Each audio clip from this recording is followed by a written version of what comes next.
Shalom.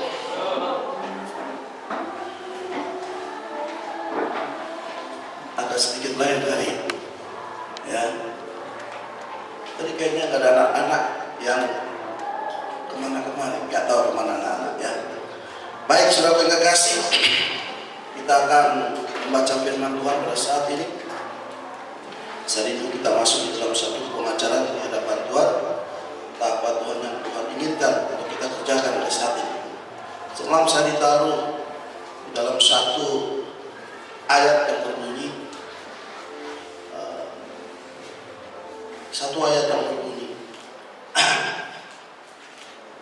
roh memang penurut, tetapi daging lemah.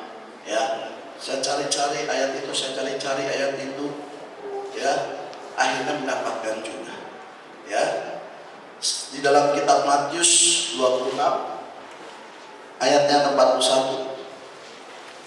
Ya, setelah semalam kita ibadah keluarga, saya mendapatkan hal itu. Roh memang penurut, tetapi daging lemah. Ya, ya. Satu ayat kita akan membaca ayat ini. Matius 26 pasalnya Matius pasal 26 ayat yang 41. Saya undang kita bagi berdiri untuk menghormati firman Allah pada saat ini. Satu ayat saja Bapak Ibu. Kita akan baca ayat ini bersama-sama. 3, 4. Berjaga-jagalah dan berdoalah supaya kamu jangan jatuh ke dalam pencobaan. Roh memang penurut, tetapi daging lemah. Silakan duduk. Ya. Saya cuma hanya dapat roh memang penurut, tetapi daging lemah. Tapi setelah kita ketemu, ada sambungannya. Berjaga-jagalah dan berdoalah. Ya. Jadi Tuhan di sini menuntut kita supaya kita berjaga-jaga dan berdoa. Ya. Berkelihatan sambungan. Tadi saya tidak melihat. Ya. Ya, berjaga-jagalah dan berdoalah. Kita tahu bahwa doa itu adalah nafas kehidupan orang percaya. Tanpa kita bernapas, kita tidak akan hidup. Demikian juga halnya berdoa. Setiap saat kita harus berdoa. Ya, minggu lalu masih temanya sama tentang doa juga. Ya, jelas dikatakan supaya kita dituntut untuk berdoa. Tanpa doa kita tidak akan bisa berbuat apa-apa. Hal yang sama dengan diri saya.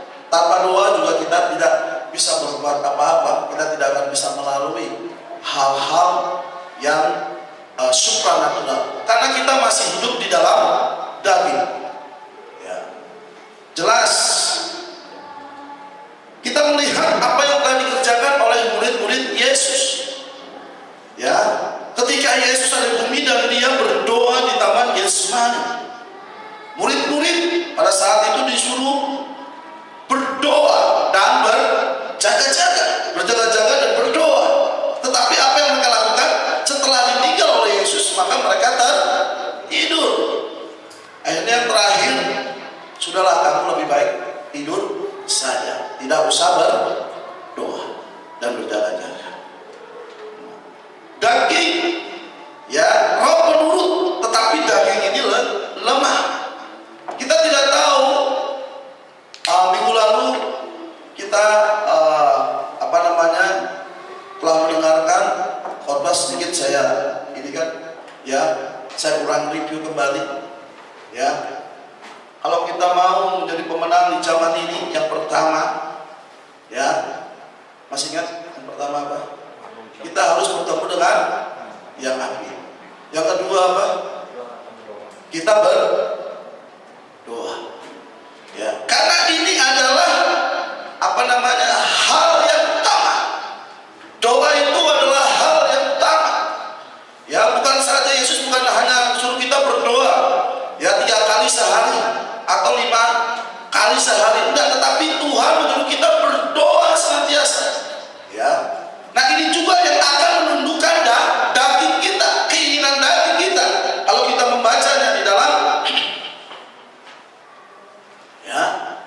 Kitab Roma 8. Ya. Mulai pasal 5, sampai ayat 5. Sebab mereka yang hidup menurut daging memikirkan hal-hal yang dari daging. Mereka yang hidup menurut roh memikirkan hal-hal yang dari roh. Jadi kalau kita hidup kita menurut daging, maka kita memikirkan hal-hal yang dari daging. Yohanes 6 ayat 63 berkata, perkataan-perkataan yang kukatakan kepadamu roh dan hidup. Ya, jadi perkataan-perkataanku yang kukatakan kepadamu adalah roh dan hidup. Jadi firman Allah ini adalah roh dan hidup. Jelas. Kayaknya agak ini deh, surahnya agak hitam dikit, agak menyembah. Ya. Nah, jelas ya.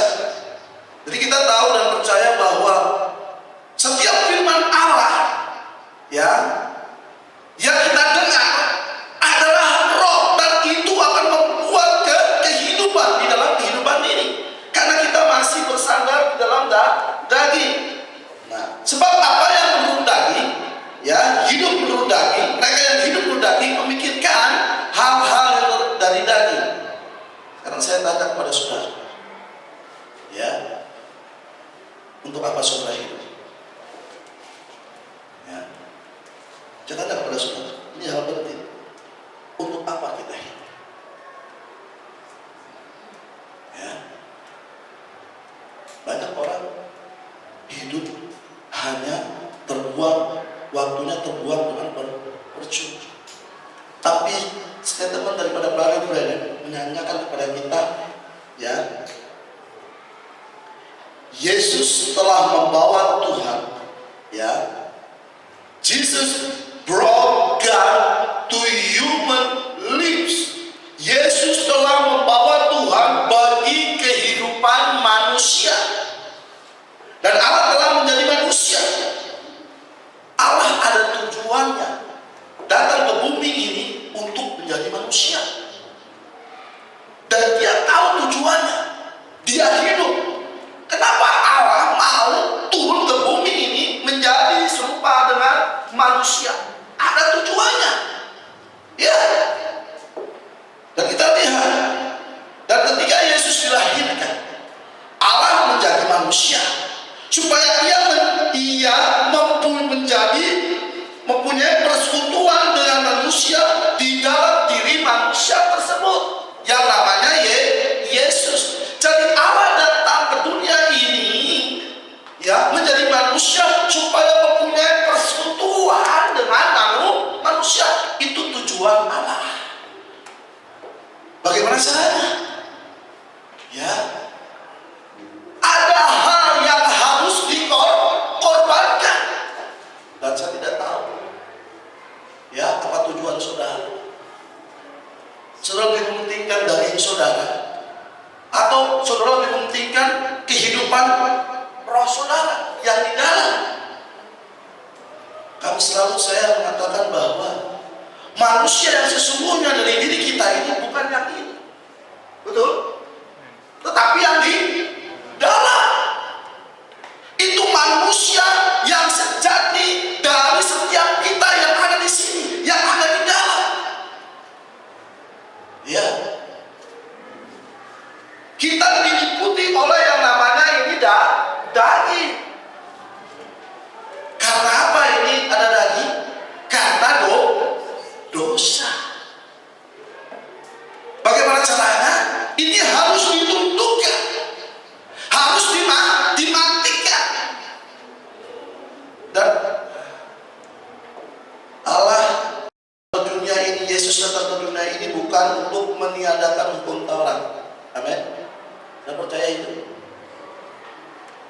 Ada salah satu saudara kita yang berkata bahwa kita tak perlu lagi namanya pakai pakaian, ya, wanita pakai pakaian wanita nggak perlu lagi, itu hukum Taurat katanya. Betul itu? lagi memotong rambut kita itu hukum Taurat katanya. Jadi wanita bisa pakai pakaian laki-laki dan laki-laki bisa pakaian wanita, nggak perlu. Jadi wanita bisa pakai celana panjang, laki-laki bisa pakai celana pendek. Itu hukum Taurat, karena Yesus datang untuk membatalkan hukum Taurat, benar? Tapi ada ayatnya, ya, ada ayatnya, dan kita terkecoh dengan hal ini. Coba buka Efesus 2 ayat berapa tadi? 15. Di sini kalau saudara tidak hati-hati, ya, saudara akan terkecoh. Lihat, sebab dengan artinya sebagai manusia, siapa ini? Yesus. Ia telah membatalkan hukum Taurat, membatalkan, betul? Hukum Taurat dengan segala perintah dan ketentuannya untuk menjadi keduanya menjadi satu manusia baru di dalam dirinya, dan dengan itu mengadakan damai sejahtera. Di sini ada kata-kata membatalkan, seolah-olah Yesus datang hukum Taurat kalau begitu Yesus menentang firman-Nya sendiri. Berarti Paulus ini salah, betul? Apa yang dikatakan di dalam Matius 5 ayat 17, ya, ini perkataan siapa ini? Perkataan Paulus. Berarti Paulus salah. Orang hukum Taurat dibatalkan berarti. Ini gereja-gereja organisasi menyatakan hal ini. Ini lihat, ya.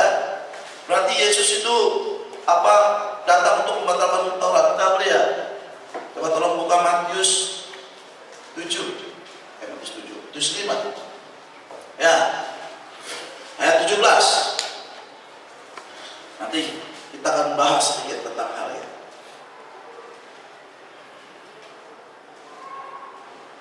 Ada yang bisa bahasanya? Ya. Tolong bisa ibu itu diterjemahkan dalam bahasa Indonesia, bahasa Inggris.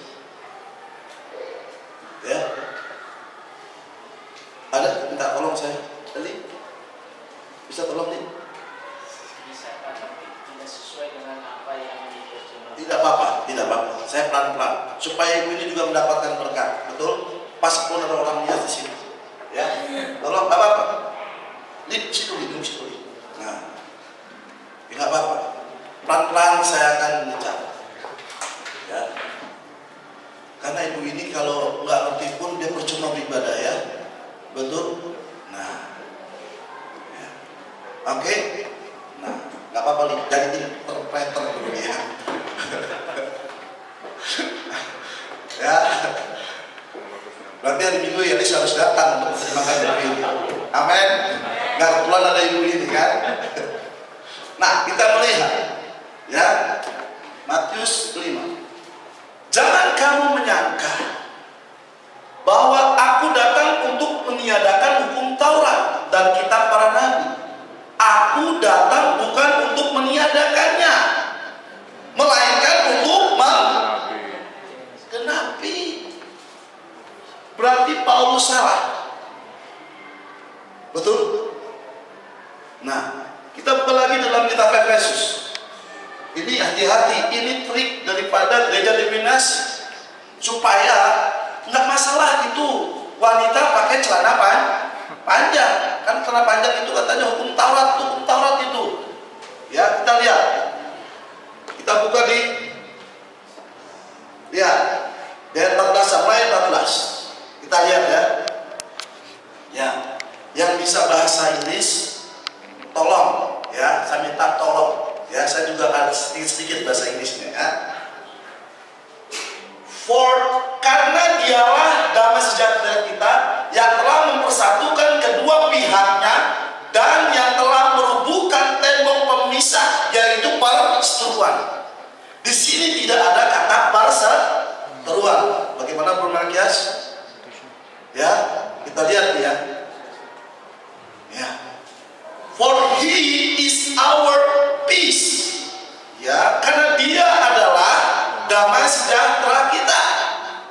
Who had made both one, yang membuat keduanya menjadi satu. Betul?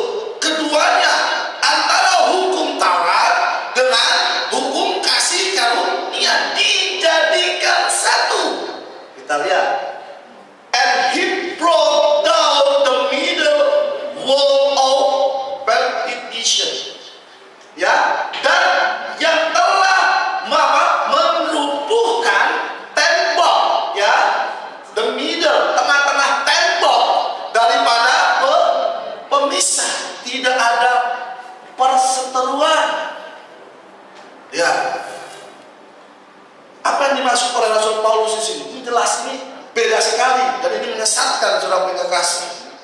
Seolah-olah Yesus datang untuk membatalkan hukum Taurat. Ini terjemahkan.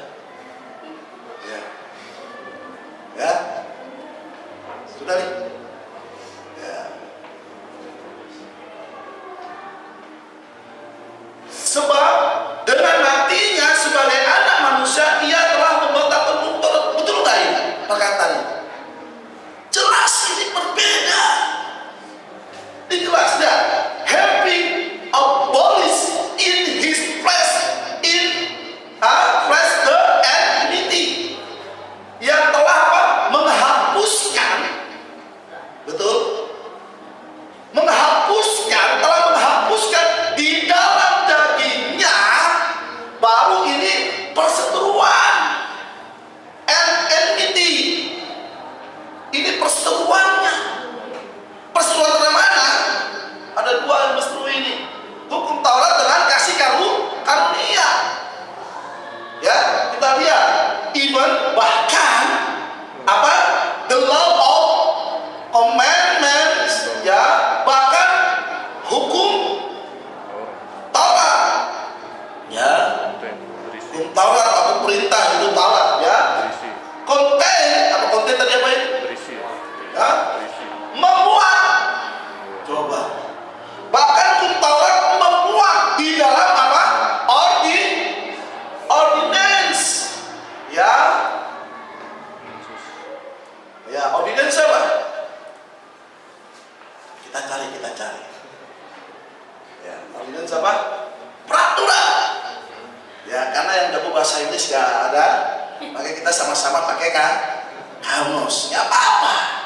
Ya, di dalam ketentuan atau peraturannya, for to make in Himself, untuk membuat di dalamnya of the 21 new body, ya, untuk menciptakan keduanya menjadi satu manusia baru, ya, making peace, dan dengan itu mengadakan damai sejahtera. Gimana Rian?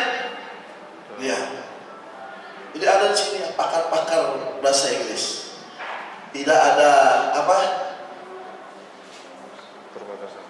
Daun, akar pun pada batang, akar pun berbunga.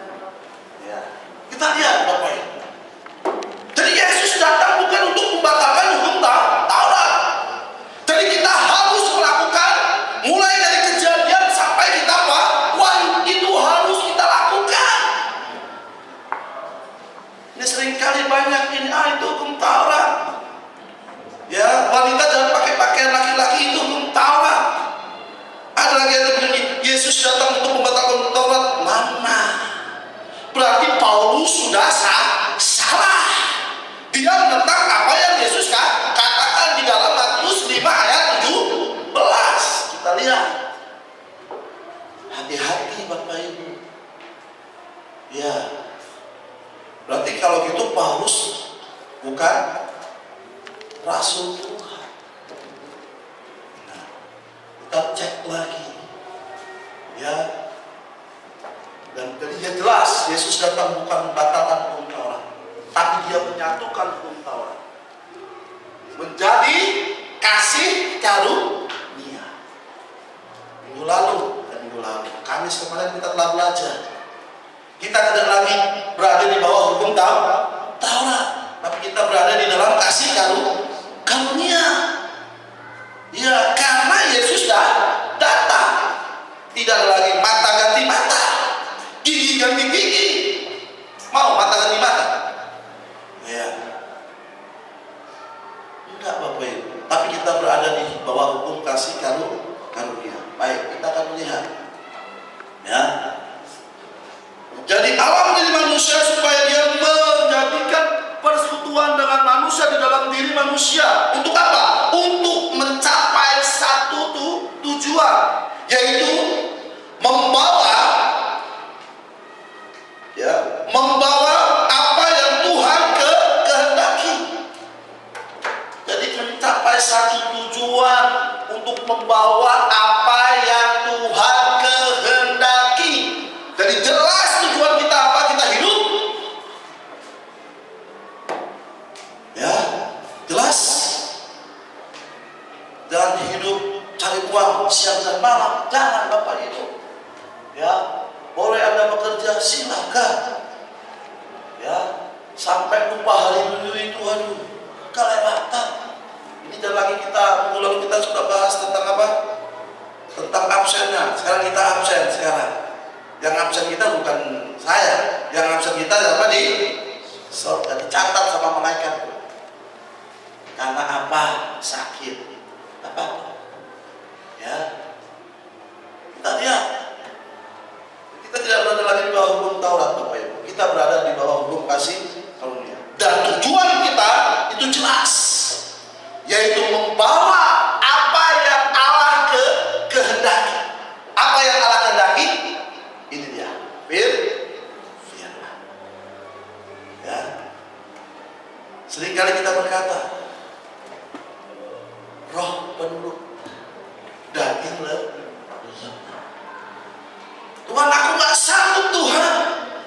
Roh penurut itu alasan manusia. Seringkali kita begitu kan? Ya. Roh penurut daging lemah, ya namanya manusia penuh dengan kelemahan. Ya. Tapi kita lihat tadi, kalau kita hidup karena daging, kita pasti akan memikirkan apa yang tadi dan di Roma 8 ayat 6. Karena keinginan daging adalah maut, tetapi keinginan roh adalah hidup dan damai sejahtera. Keinginan daging itu maut. Sudah merasakan maut? Ada yang sudah pernah merasakan maut? Gak jauh-jauh. Ya. Kalau saudara sedikit merasakan maut, ya, taruh tangan saudara di atas kompor ya. Nah, apa yang terjadi? Sakit itu melebihi dari apa yang akan tangan saudara di kompor. Ya. Karena siksaan itu luar biasa. Dan kita saat ini di dalam peperangan. Dia tahu bahwa kita sedang berperang. Tahukah saudara bahwa kita sedang berperang? Saya kasih tahu kepada saudara bahwa saat ini kita berada di dalam peperangan antara apa? Roh dan daging. Ya. Anda berada di dalam peperangan. Dan dikatakan oleh Brother Branham, jika segala sesuatu yang datang yang kita hadapi, jadi segala sesuatu yang datang kita hadapi dengan kemalasan, apa yang terjadi? Ini kan Brother Branham. Apa yang terjadi? Apakah Anda akan menjadi pemenang? Tidak. Ya. Jadi banyak manusia sekarang ini sedang menghadapi peperangan dengan suatu kemalasan. Yang ada apa?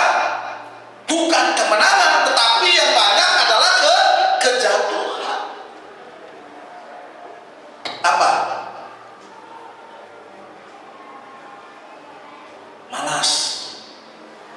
Ini yang kita nggak tahu sekarang diri kita dalam masa perang. Malas untuk apa? Malas untuk berdoa. Malas untuk apa? Malas untuk baca firman. Malas untuk apa? Malas untuk beribadah. Malas untuk apa? Malas untuk berdoa puasa. Puasa penting gak? Oh, penting. Kalau Anda tidak pernah memulainya, sudah tidak akan bisa. Jadi sebelum peperang kita sudah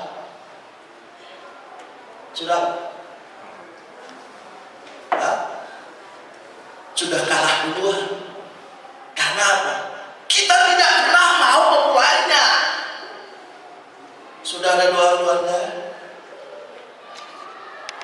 Sudah ada doa keluarga. Aduh, berarti wah. Ya, itu penting Bapak Ibu. Ya. Kita lihat hasilnya, sudah lihat antara tahun sekarang dengan tahun yang lalu. Ya. Saya bukan ini menjadi metode, tapi ini hal yang baik yang perlu kita lakukan. Untuk siapa? Untuk keluarga kita. Kita jangan mulai dari banyak orang, dari keluarga dulu aja. Ya. Ya, gimana doa saudara? Saya kembali ke itu, karena ini kehidupan. Percuma kita tinggi-tinggi belajar sampai langit, ya, tetapi di dalamnya kita keropos, melayani jauh-jauh, di dalamnya kita keropos. Karena tadi jelas menjadi saksi di Yerusalem. Di mana di Yerusalem? Keluarga. Nah, kita lihat inilah peperangan antara daging dengan roh. Tolong, bro. Ya, yang tadi gimana tadi? Yang ada budak-budak, saya mainnya bola terus. Ya, masih ikuti ini? Iya, mantap. Ya. Kita lihat, seringkali ini saya tampilkan kepada saudara. Kenapa? Ini hal yang penting, ya. Nah, tabernakel Allah ada di dalam diri manusia. Bagian tubuh kita seringkali saya ada 3 bagian: tubuh, roh, dan jiwa. Kalau dulu kita sebelum kenal pesan itu tubuh, jiwa, dan roh. Tetapi Brother Branham menyatakan ada 3 bagian kita: tubuh, roh, dan jiwa. Di dalam tubuh ada 5 panca indera. Nah, inilah tubuh ini adalah daging. Ya. Melalui indera yang pertama, mata, senangnya melihat yang indah.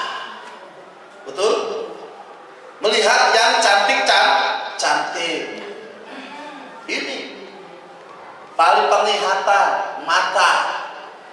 Ya. Nah, sekarang mata ini kita robah, bukan melihat yang indah-indah lagi. Sekarang fokus terhadap firman, membaca firman. Berarti kita sudah mau mematikan daging, ya.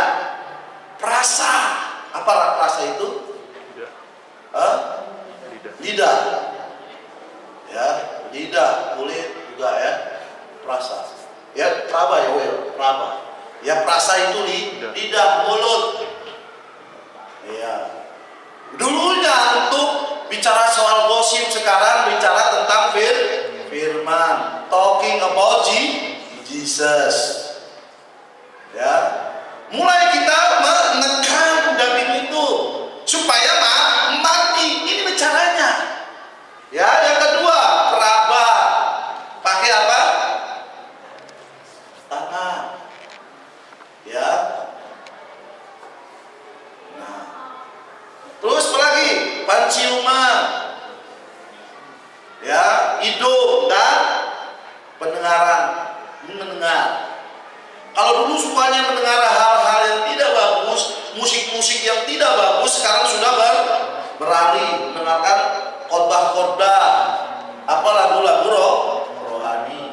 Ditekan lagi kita supaya mati. Nah, masuklah di bagian roh terhadap 5 lagi panca indera: imajinasi, emosi, alasan, ingatan, dan hati nurani. Di manakah peperangan itu terjadi? Di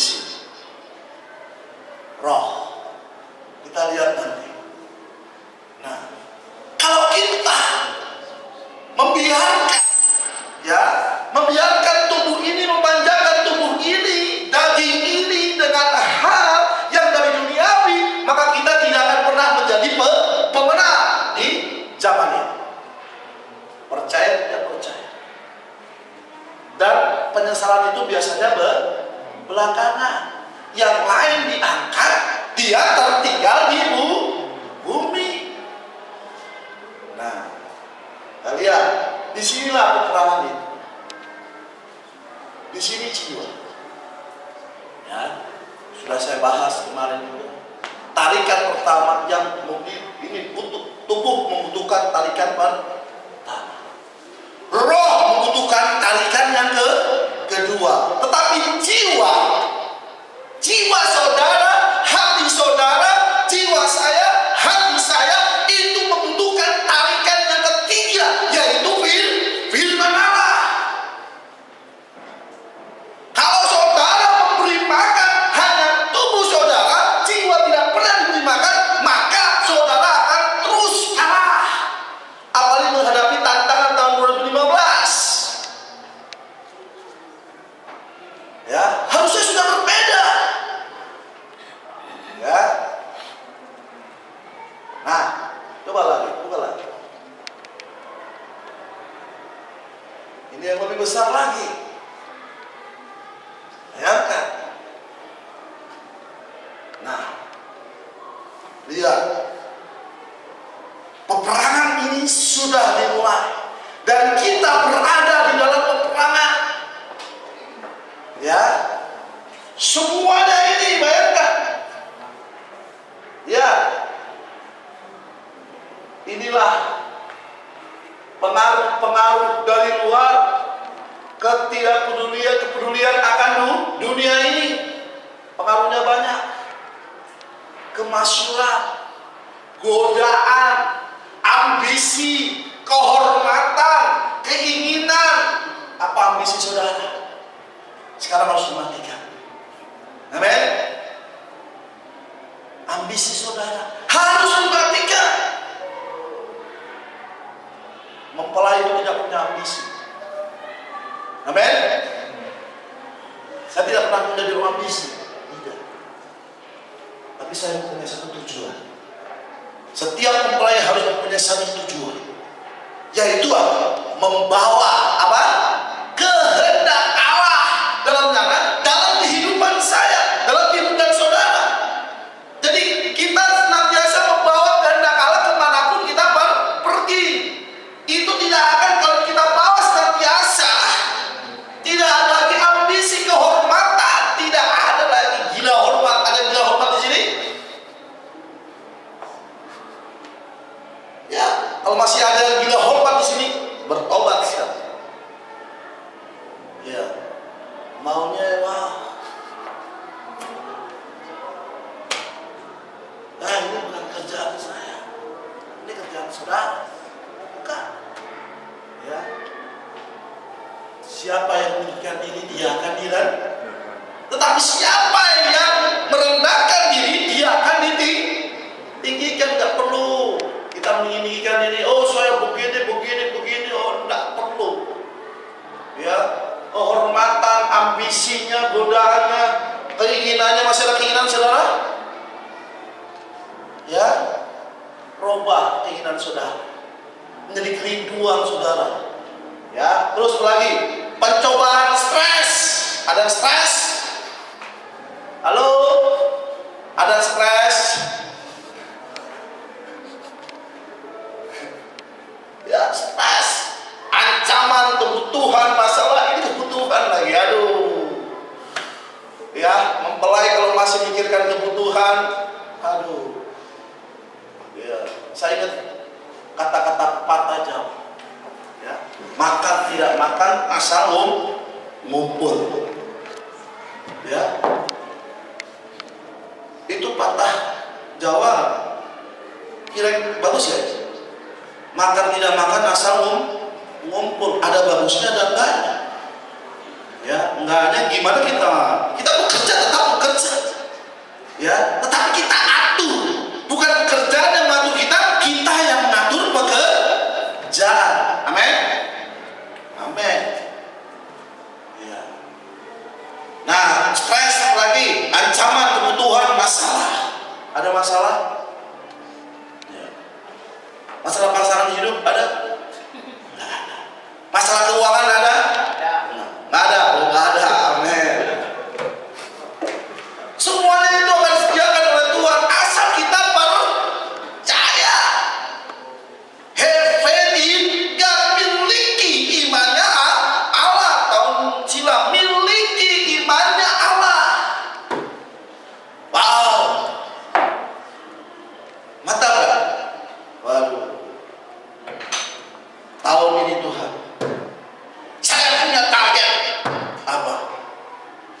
saya mesti lebih baik dari tahun yang kemarin.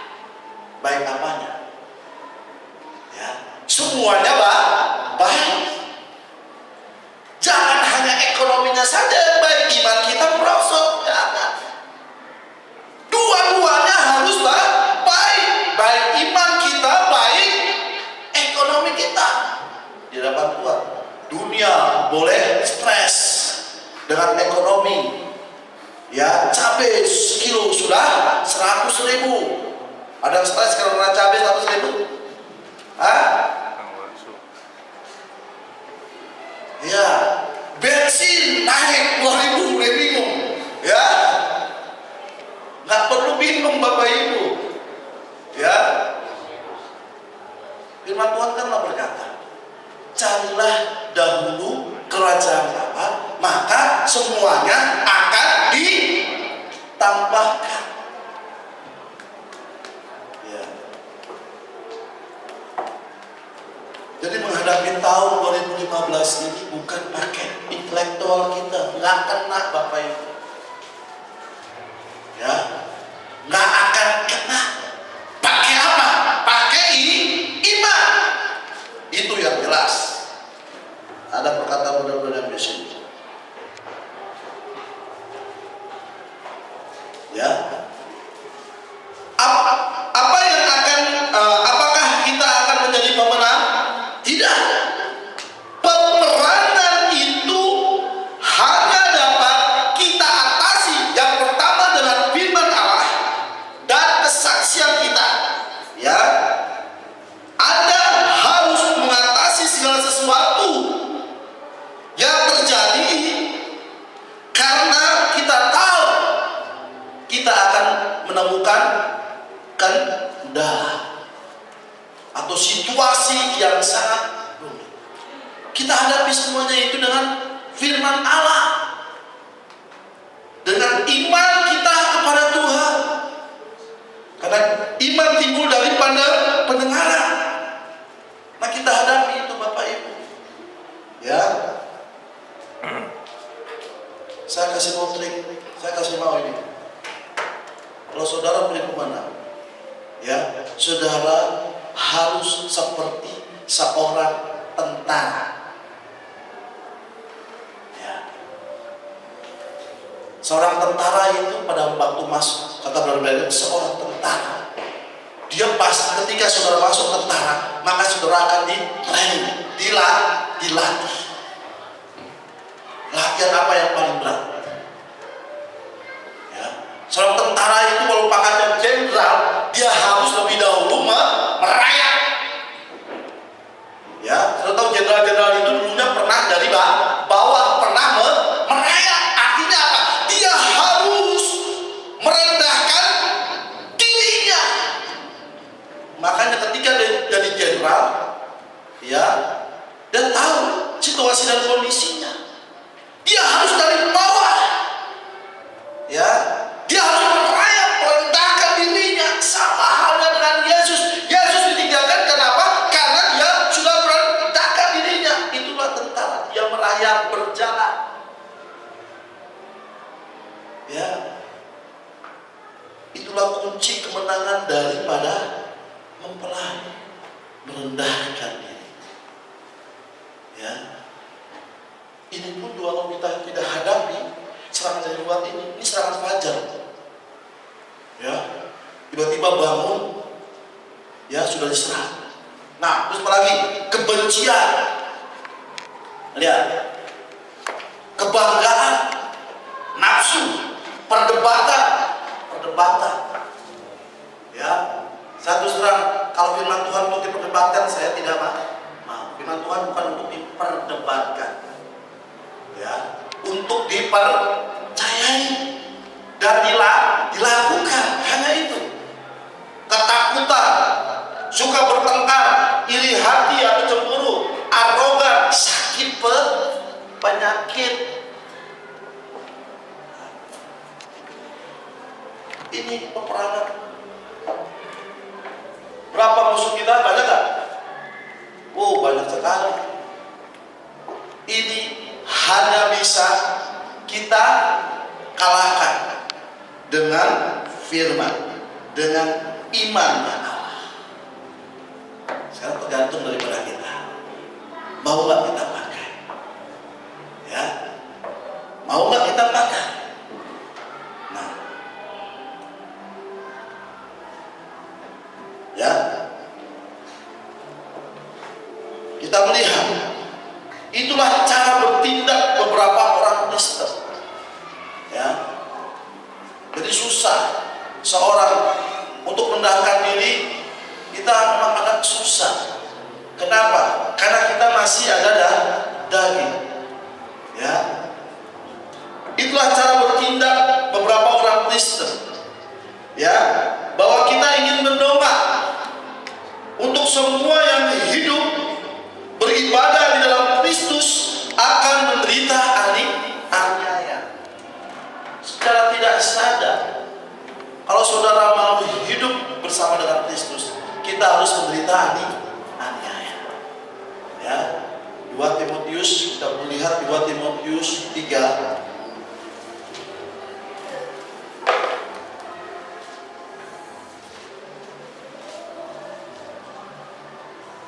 ayat 12, tolong seorang baca.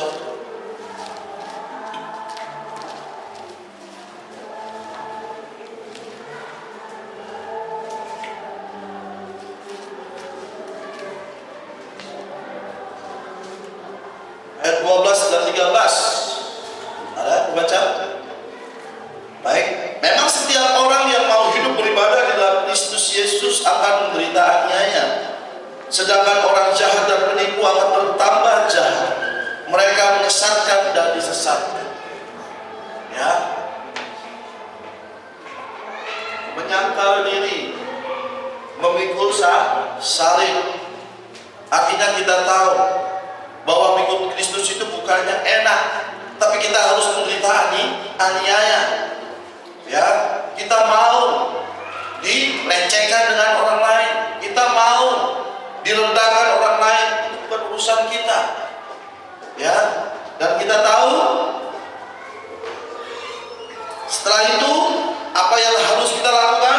Mengambil pedang, memotong segala sesuatu, bebas dari Anda, dan itu harus terus terjadi. Mengambil pedang itu adalah firman, ya. Seorang tentara, ya. Karena Bapak berbicara seorang tentara, dia kalau mau, ya, menguasai satu medan, dia tidak akan berdiri, ya, tetapi dia akan merayap, ya, dia akan dan setelah dia tahu, baru dia angkat senjatanya dan menembak musuhnya, ya. Dan kita tahu itulah apa yang harus kita kerjakan di zaman ini. Kita harus merendahkan diri kita. Kita mau hidup kita bagi Tuhan. Dan setelah itu kita ambil pedang kita. Saudaraku yang terkasih, tapi kita lihat daging ini lemah. Kita masih ikut di kontrol oleh kebanyakan daging, sehingga yang terjadi kekalahan terus. Ya, semua yang masuk, serangan yang masuk akan diterima, ya, pertama melalui roh. Dan kalau kita tidak sanggup, maka dia akan masuk di dalam daging, ya. Kita lihat, ya, kenapa yang kasih? Saya ambil satu apa yang benar-benar korbankan. Kalau kita makan sup, ya, kita makan sup panas. Sudah buat sup di rumah, tiba-tiba ada lalang hijau datang, masuk ke dalam sup itu. Kira-kira makanan itu gimana? Saudara akan buat lemak kecoa, masuk kecoa di dalam. Saudara makan, kalau saudara nggak tahu, berarti saudara makan. Tapi kalau saudara tahu, pasti saudara akan bumi. Ya. Kalau sup itu atau banyak di es buah, ya, atau jus. Pernah waktu itu, ya, kami satu keluarga pergi ke sebuah restoran, ya, sebuah restoran. Nah, kalau nggak salah lagi itu karena ulang tahun orang tua, makanya kami pergi ke restoran. Ya, kami makan semua restoran Padang. Terakhirlah kami pesan jus. Ya, pas pesan jus, tiba-tiba di dalam jus itu, kalau nggak salah jus apa ya? Jus alpukat, jus alpukat. Nggak tahunya sudah diminum, tiba-tiba ada kecoa. Ya, gimana kira-kira? Hah? Tapi sudah terlanjur diminum. Hah? Untung gak dimakan kecoa.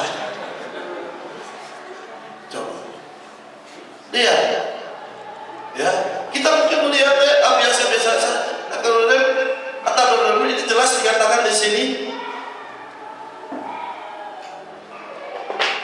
Ya, Anda tidak mau makan sup dengan seekor lalat di dalamnya. Tidak, Tuhan.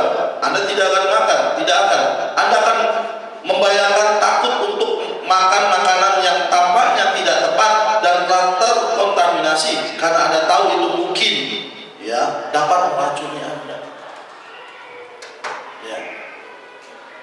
Pengaruh-pengaruh dari luar ini sanggup dapat meracuni iman kita semua. Apa pengaruh-pengaruh dari luar itu? Dan ini yang membuat kondisi gereja tidak akan pernah dapat bertumbuh sebagaimana yang Tuhan inginkan. Karena apa? Kita sudah terkontaminasi dari luar. Kita seringkali mencari perkara-perkara yang di luar. Semuanya itu semu, Bapak Ibu. Amin. Ada lagi yang mau tujuan menjadi kaya, tujuan hidupnya, punya apartemen di mana-mana. Ya, punya mobil 10, sudah 1 dikasih 2, mau 3, mau nggak mau. Ya, seolah-olah Tuhan memberkati dia. Belum tentu, Bapak Ibu. Ya, saya katakan belum tentu. Karena firman Tuhan berkata juga, ya, berilah kami makanan kami yang secukupnya. Mobil 1 cukup gak? Cukup. Tambah 2 mau gak? Mau. Tambah 3 mau gak? Lebih mau. Itu bukan lagi kebutuhan, itu keinginan. Bedakan antara kebutuhan dengan keinginan. Ya, dulu naik apa? Dulu naik bus kemana-mana, melanjutkan kemana-mana. Tuhan, aku pengen punya motor, Tuhan. Dikasih motor bisa kemana-mana. Ya. Aduh Tuhan, naik motor udah kepanasan, kehujanan. Minta mobil dikasih, Tuhan. Tambah lagi. Tuhan tahu kebutuhan. Tuhan akan memberikan apa yang menjadi kebutuhan kita, bukan keinginan kita. Kalau sudah keinginan kita, hati-hati Bapak Ibu. Ya, itu akan membawa malapetaka bagi diri kita sendiri. Ya, coba, ya, karena kita lihat pengaruh dari luar. Ini kecoa-kecoa akhir zaman semua ini. Bapak tahu? Ini kecoa-kecoa semua ini. Ya, kemasyuran, anggodaan, ambisi. Ini kecoa semua ini. Ini lalat-lalat hijau semua ini. Mau kita makan ini semua?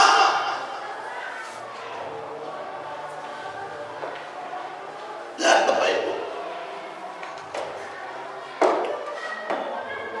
fokus. Tahun 2015 ini kita harus fokus. Fokus apa? Bukan fokus cari duit.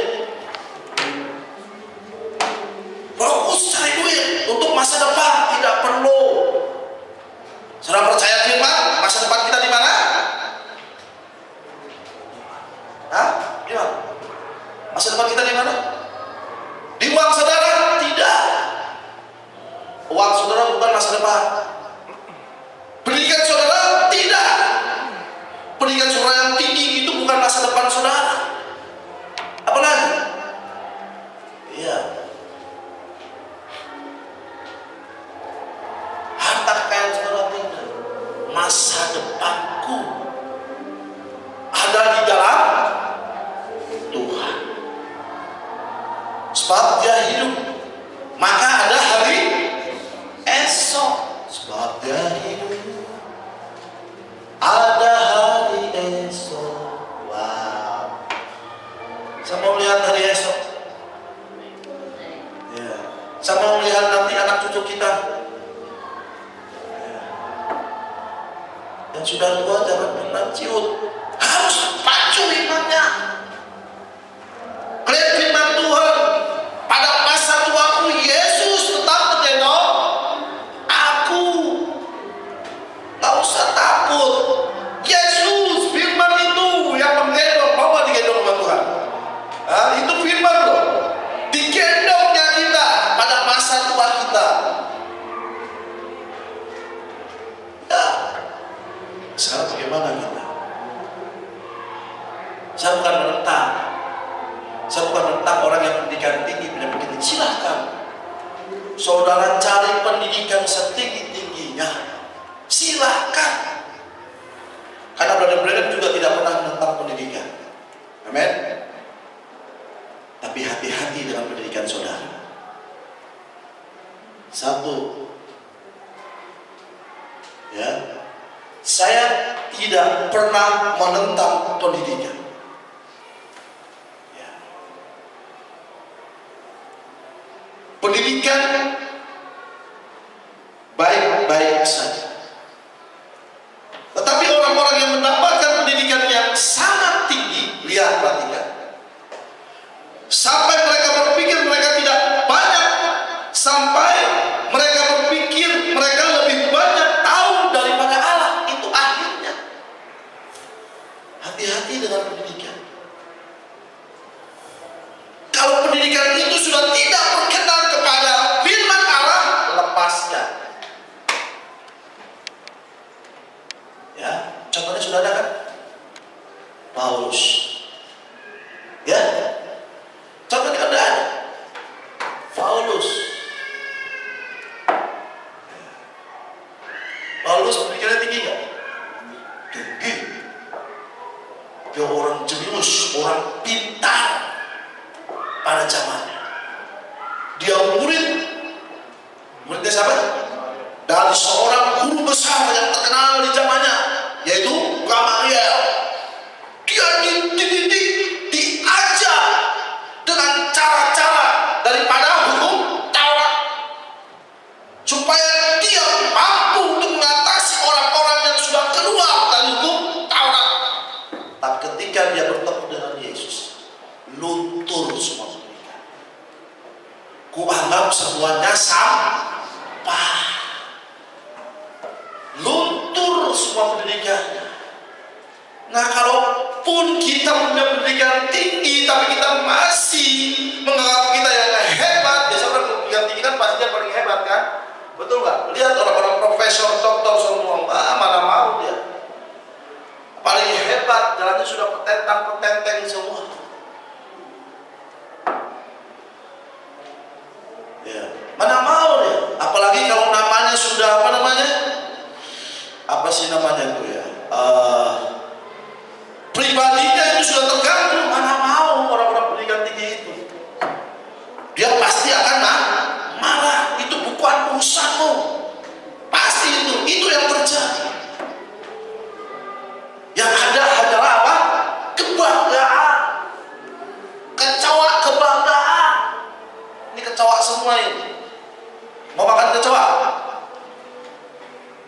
Ini kecoa akhir zaman ini. Ya, lalat-lalat akhir zaman. Mau kita makan juga jangan, buang. Kalau makanan itu sudah tercampur di dalam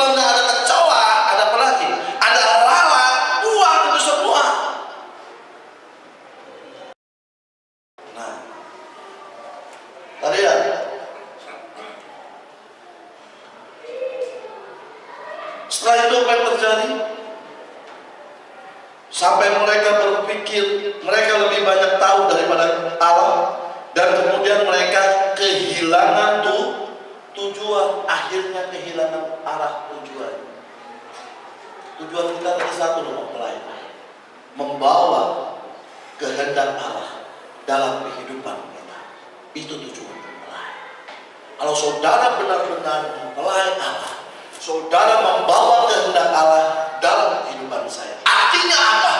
Biarlah firman itu menjadi daging dan dilihat oleh semua orang. Artinya apa? Kita menjadi saksi. Ya, bukan ditongolkan, ini saya punya ini, saya punya itu, enggak. Ya. Kehilangan tujuan itu yang parah, Bapak Ibu. Nah, dan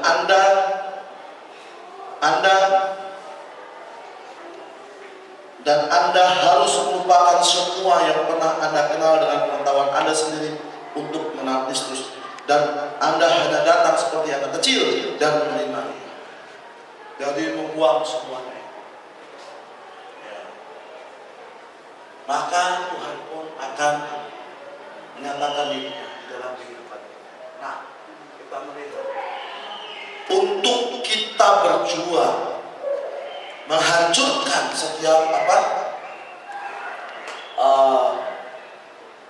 serangan dari luar, godaan dari luar.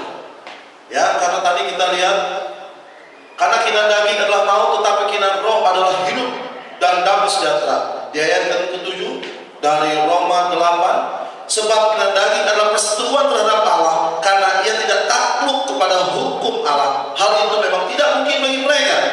Ayat 8, mereka yang hidup dalam daging tidak mungkin berkenan kepada Allah. Mereka yang hidup dalam daging tidak mungkin berkenan kepada Allah.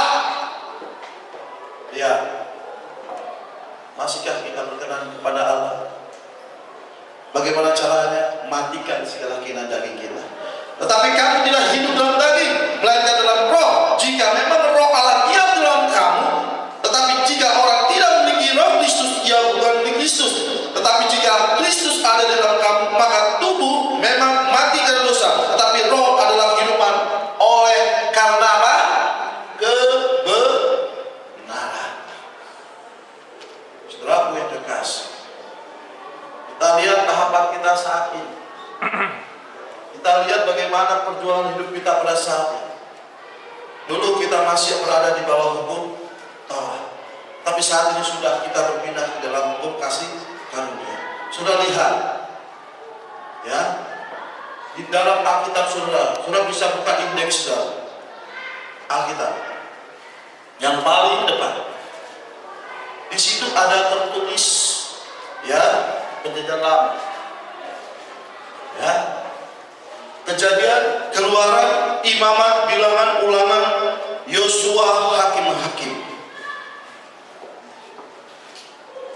Berapa ini? Dari Kejadian 1, 2, 3, 4, 5, 6, 7. Ya. Kita lihat di kitab yang ke-8 ditulis Rut. Betul? Rut itu orang mana sih? Rut itu orang mana? Orang Moab. Rut dari bangsa mana? Bangsa Kafir. Kok ditulis dalam kitab Perjanjian Lama? Ini bangsa Kafir, ya.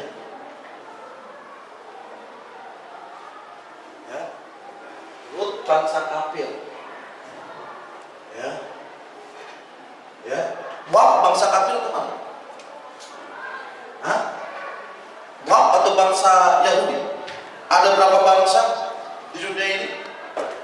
Awalnya cuma ada tiga. Yang pertama apa? Bangsa Yahudi. Yang kedua apa? Bangsa Samaria. Ya, yang ketiga bangsa kafir. Ingat? Lupa semua. Ada 3 cuma bangsa di dunia ini. Bangsa Yahudi, bangsa Samaria, dan bangsa kafir. Moab termasuk bangsa. Hah? Kafir apa Yahudi? Nah, Indonesia kamu bangsa apa? Kafir. Nah, Semua. semua ini terjemahin nih. Ya. Di luar daripada Yahudi adalah bangsa kafir. Kita lihat pada kitab yang ke-8 tertulis Rut. Semua kitab ini orang Yahudi semua loh ini, betul?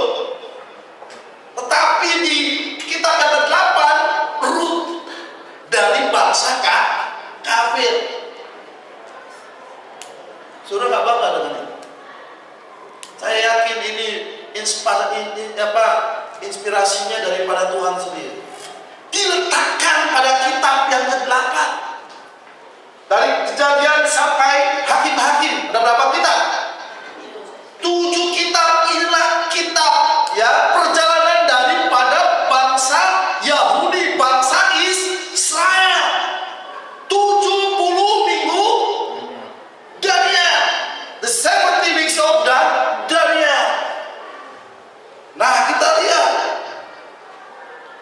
itu berlaku bagi masa Yahudi, bangsa Israel yang terakhir. Lihat di kitab yang ke-8. 8 itu apa? 0. 0. Ya. 0. Kasih karunia itu turun kepada bangsa kafir. 8 kekekalan. Tidak tahukah kita bahwa bangsa kafir diberi oleh Allah kasih karunia? Lihat, bangsa kafir Gentile, ya, mempelai itu bukan dari bangsa Yahudi. Mempelai diambil dari bangsa kafir, yaitu siapa? Saudara sekalian. Tidak tahukah kita bahwa kita adalah mempelai Tuhan di zaman ini yang mendapatkan kasih karunia? Sehingga kita tahu posisi kita di hadapan Tuhan. Apa yang harus kita lakukan, apa yang harus kita perbuat untuk bisa menang di zaman ini. Ya, kita lihat bangsa kafir Gentile, ya, diambil menjadi mempelai daripada bangsa Yahudi. Yesus asli orang Yahudi, dia dilahirkan dari bangsa Yahudi. Kasih karunia tidak berada di bangsa Yahudi lagi, tetapi kasih karunia itu berada di bangsa kafir. Nah, terus kita lihat 8, 9, 10, 11, 12, 13, 14, 15, 16, 17. Ya kan? 9, 10, 11, 12, 13, 14, 15, 16, 17. Esther. Ya. Esther itu siapa sih? Hah? Ada yang kenal Esther? Esther itu siapa sih? Hah? Siapa kenal Esther? Esther itu seorang apa? Tadi kalau Ruth itu dari bangsa kafir, sekarang Esther dari bangsa mana? Ya, Yahudi. Iya. Ya, dari bangsa Yahudi. Ya. Oh, luar biasa. Amin. Ya. Dari bangsa Yahudi, Esther itu dari bangsa Yahudi. Ya. Lihat. Kalau ini diambil dari bangsa kafir. Ya, sekarang sudah bangsa kafir, jadi mempelai, maka kasih karunia itu turun kepada bangsa yang Yahudi.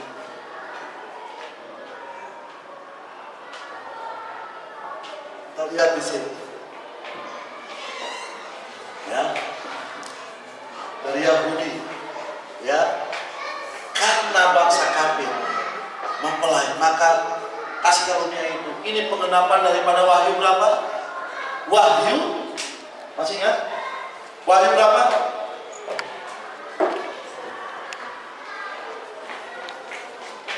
Wahyu yang ke-11. Ya. Setelah masa 7 zaman gereja itu berakhir, ya, kitab yang ke-17, 10 sama tuh 7. Pengenapan daripada Wahyu 10 ayat 7. Apa bunyinya? Tetapi pada waktu bunyi saka kala dari malaikat yang ke-7, yaitu apabila ia meniup saka kalanya, maka genaplah rahasia keputusan Allah yang telah dia beritakan kepada hamba-hambanya, yaitu para nabi. Sudah hafal? Amin. Nah, minggu depan loh, ya, ya, kita lihat. Nah, Wahyu 10 ayat 7 ini kita melihat, saudaraku yang kekasih, ya, inilah zamannya 7 zaman gereja dinyatakan. Inilah utusan Tuhan menyatakan dirinya untuk menyatakan firman-Nya, apa yang harus dilakukan bagi zaman kita pada saat ini sebelum pengangkatan tiba.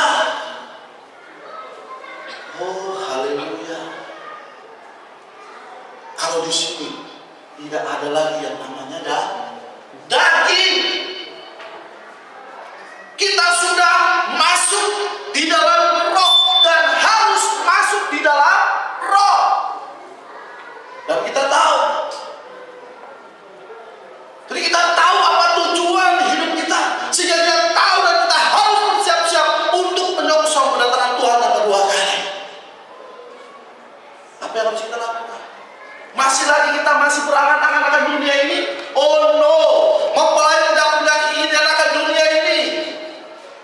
Mempelai keinginannya hanya membawa kehendak Tuhan, menyatakan dirinya di dalam diri saya dan saudara, sehingga kita sepadan dengan firman, sehingga apa yang dikatakan di dalam Wahyu 22 mempelai, ya, dan roh berkata-kata,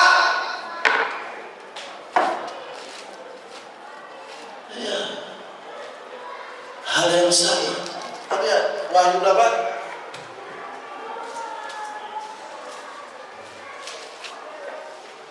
Wahyu 20.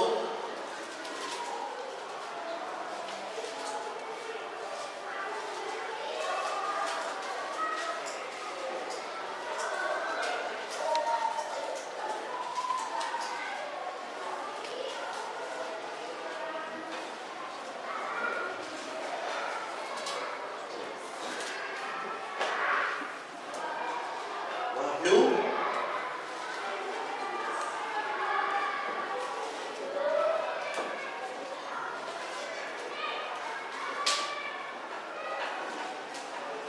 roh dan pengantin perempuan itu berkata, ya, Wahyu 22 ayat 17. Roh dan yang pengantin perempuan itu berkata, marilah. Dan barang siapa yang mendengarnya, hendaklah ia berkata, marilah. Dan barang siapa yang haus, hendaklah ia datang. Dan barang siapa yang mau, hendaklah ia mengambil air kehidupan dengan cuma-cuma. Marilah. Roh ini siapa? Kristus. Dan siapa? Mempelai perempuan ini. Siapa ini? Saudara sekalian akan berkata-kata, marilah. Mereka sudah menyatu, sepakat. Enggak ada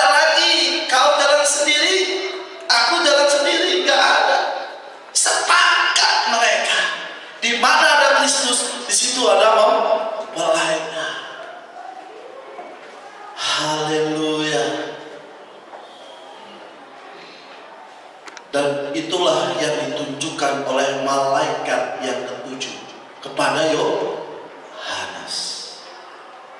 Amin. Siapa malaikatnya?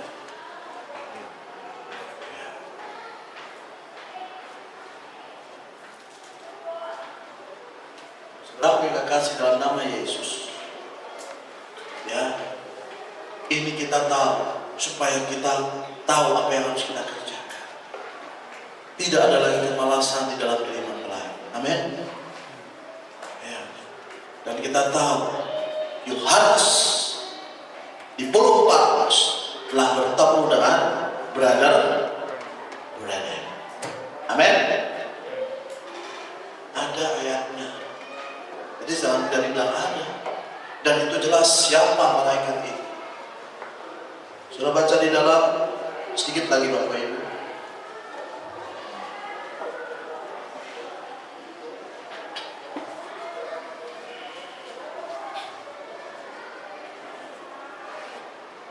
Ayat 6, tolong. Wahyu 22.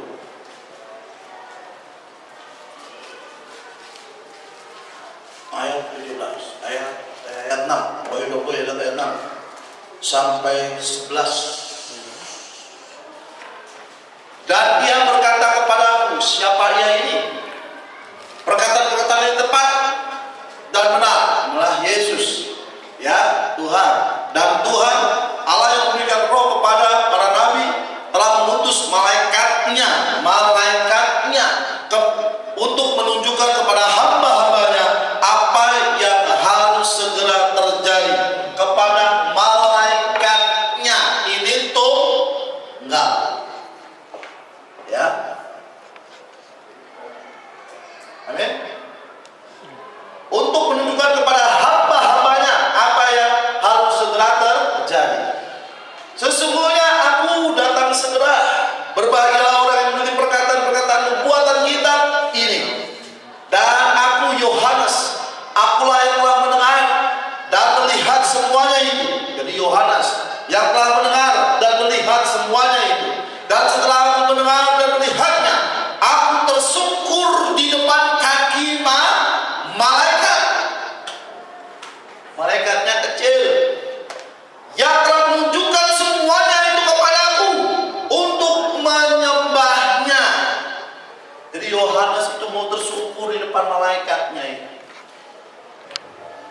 karena dia menunjukkan semuanya itu kepada. Ayat 9.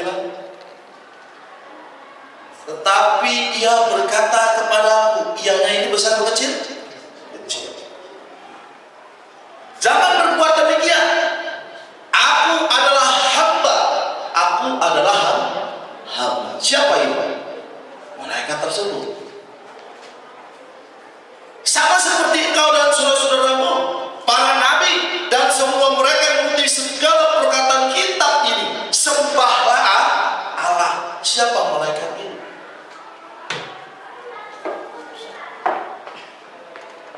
Siapa malaikat ini? Musa. Hah? Siapa malaikat ini? Dia telah menunjukkan. Terus ayat 10. Dan dia berkata kepadaku, jangan mematahkan perkataan nubuatan ini dari kitab ini, sebab waktunya sudah dekat. Barang siapa yang berbuat jahat, biarlah ia bertambah berbuat jahat, terus berbuat jahat. Barang siapa yang cemar, biarlah ia terus cemar. Dan barang siapa yang benar, biarlah ia terus berbuat kebenaran. Barang siapa yang kudus, biarlah ia terus menguduskan dirinya. Siapa malaikatnya? Amin. Saudara berdoa, siapa malaikatnya? Ya, Musa, Nuh kan? Siapa lagi? Atau malaikat yang pakai sayap? Ya, siapa malaikatnya? Ya, saudara berdoa di hadapan Tuhan. Ya, supaya tahu siapa malaikat ini yang sesungguhnya. Dia telah menyatakan itu kepada Yohanes. dan malaikatnya. Dan Yohanes telah bertemu dengan malaikatnya. Dan kita pun mengenal siapa malaikatnya. Amin. Amin. Ya. Kalau saudara semakin banyak membaca buku pesan Nabi, maka saudara akan menemukan apa yang telah dikatakan oleh Yohanes pada waktu dia diangkat di Pulau Patmos. Dan itu harus diwahyukan di dalam hati saudara untuk malaikat yang telah menyatakan pesannya bagi zaman kita saat ini. Dan oleh pesannya ini, kita pasti akan menjadi seorang pemenang di zaman kita. Dan daging kita ini pasti akan mati. Tidak ada kata lain. Ya. Amin. Sudah berdoa, siapa malaikat ini? Tuhan Yesus memberkati. Amin. Mari kita bersatu. Terima kasih Tuhan Yesus untuk apa yang sudah Kau nyatakan bagi kami pada saat ini. Biarlah kami berdoa, siapa yang telah menyatakan diri itu kepada Yohanes pada waktu dia di Pulau Patmos. Seorang malaikat Tuhan yang telah menyatakan itu kepada Yohanes di Pulau Patmos. Kami mau berdoa Tuhan, supaya kami percaya karena malaikat ini akan membawa kami kepada tempat di mana kami akan mencapai kesempurnaan. Sebagaimana telah Kau nyatakan di dalam firman-Mu Tuhan. Hendaklah kamu sempurna seperti Bapa-Mu di surga adalah sempurna. Malaikat ini yang akan membawa kami kepada kesempurnaan. Dan kami tahu tugas yang sudah Dia nyatakan kepada kami. Dan daging kami juga pasti akan mati karena kami melakukan apa yang sudah Kau firmankan. Berkati jemaat di tempat ini Tuhan, supaya jemaat boleh semakin bertumbuh, berakar, dan pada akhirnya mereka berbuah Tuhan. Dan buah akan sedang dinikmati oleh semua orang. Dan kami bersuka cita karena buah-buah yang kami keluarkan adalah buah-buah yang benar sesuai dengan firman. Karena itu adalah karakter sendiri Tuhan. Terima kasih Bapak Saudara. Kami rindu, biarlah Engkau yang boleh memberkati kehidupan kami, menyatakan kasih karunia-Mu, dan kami juga boleh hidup sebagaimana yang Kau inginkan. Terima kasih Bapak. Kami serahkan jemaat ini ke dalam tangan-Mu, supaya kita memelihara dan menguduskan kami dalam firman. Dalam nama Tuhan Yesus, kami sudah berdoa dan bersyukur.